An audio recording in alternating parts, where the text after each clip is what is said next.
कड़ कड़ दिखावतानी सबके निरंकार हमरे सतगुरु माता जगत के जियावनहार हमरे सतगुरु माता जगत के जियावनहार। कड़ कड़ दिखावतानी सबके निरंकार हमरे सतगुरु माता जगत के जियावनहार हमरे सतगुरु माता जगत के जियावनहार।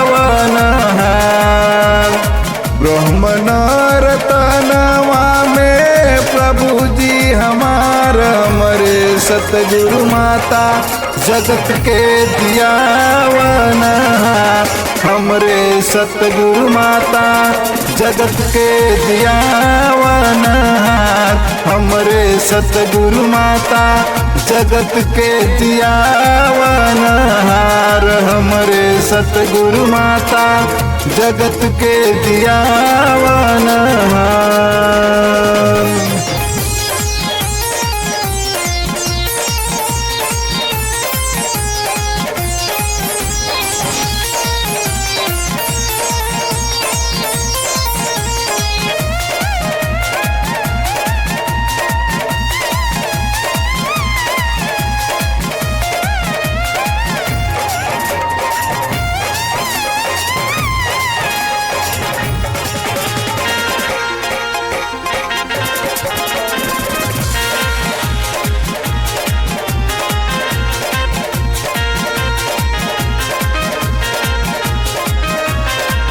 निरंकारी मिसानवा के करेली प्रचार हमरे सतगुरु माता जगत के जियावनहार हमरे सतगुरु माता जगत के जियावनहार।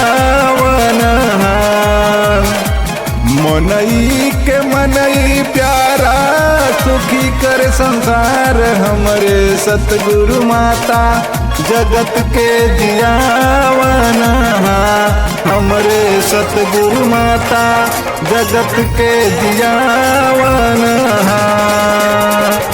मनई के मनई प्यारा सुखी करे संसार हमरे सतगुरु माता जगत के जियावनहार हमरे सतगुरु माता जगत के पालनहार हमरे सतगुरु माता जगत के जियावनहार हमरे सतगुरु माता जगत के जियावनहार।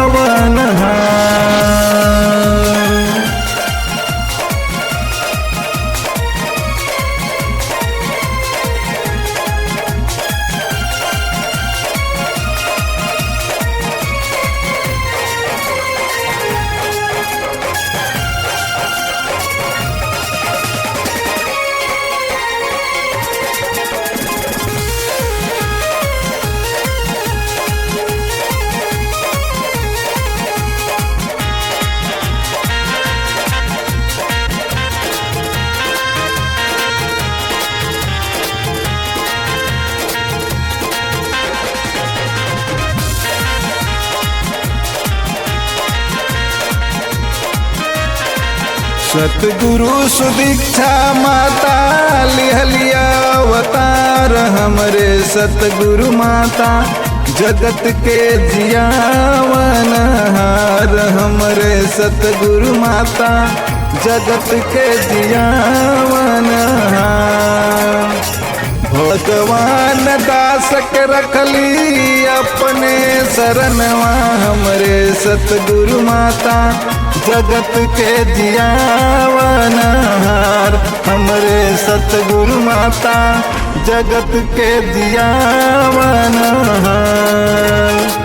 कड़ कड़ दिखावतानी सबके निरंकार हमरे सतगुरु माता जगत के जियावनहार हमरे सतगुरु माता जगत के जियावनहार हमरे सतगुरु माता जगत के जियावनहार हमरे सतगुरु माता जगत के दिया वनहार।